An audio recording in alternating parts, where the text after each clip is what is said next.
Good evening. Well, the weather is improving on Northern Vancouver Island and on BC's Central Coast, and that is allowing emergency crews to get to work repairing roads and power lines that were washed out over the past weekend.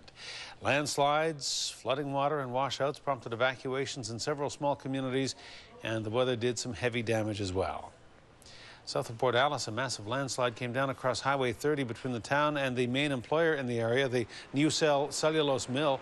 Some workers have been ferried to work. Others have been temporarily laid off until the power can be restored and the road can be reopened. A News reporter Gord Kurbis was in Port Alice today and has more.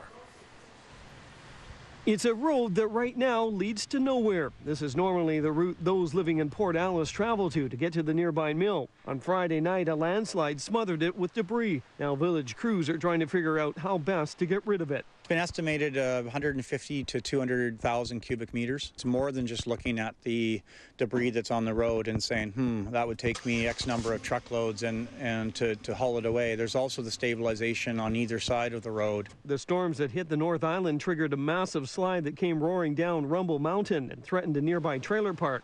Thankfully, it only affected one home, but there are concerns about what still lies up on the mountain. It's obviously a worry. I think it goes in conjunction with the weather. Lack of precipitation certainly is in our favor.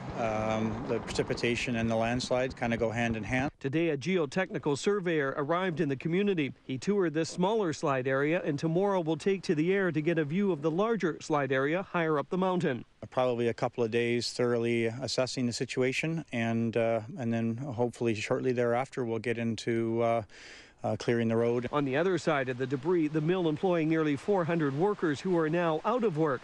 They have to wait for the power to be restored to the facility, but hydro crews can't get to these downed lines and poles until this mess is cleared away. I guess we consider it a layoff at this point. I mean, obviously unemployment insurance benefits are going to kick in depending on how many weeks people may be off.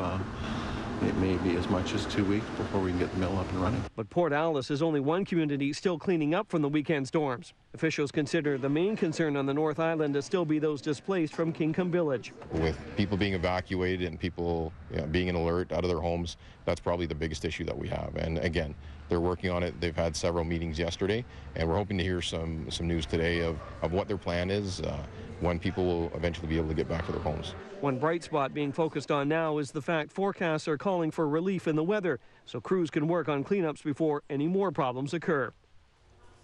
And our Gord Kurbis joins us now live from Port McNeill, where it's a beautiful fall evening, a contrast to the situation just a couple of days ago. Gord. That's right. It is a gorgeous night here in the north end of Vancouver Island, and that is exactly what the cleanup crews are after, because obviously they need a couple of good days of good weather to help clear away some of this aftermath. In my report, I talked about Port Alice and Kingcome. There are obviously several other communities that are still being affected by the aftermath of the flood. To the north of us, Port Hardy and Hoburg, the road between those two communities is continues to be washed out, and it's expected to be out for several days or perhaps even weeks. There's no power there, of course. And they will begin working on the problem on Thursday. Until then, they're just utilizing plenty of generators.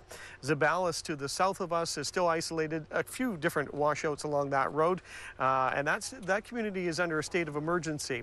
And we're hearing reports of a couple of tourists that are having difficulty getting out. But there's worse places than being stuck in Zeballos if you're a tourist. Tassis is being troubled by a washout, and that's between there and Gold River.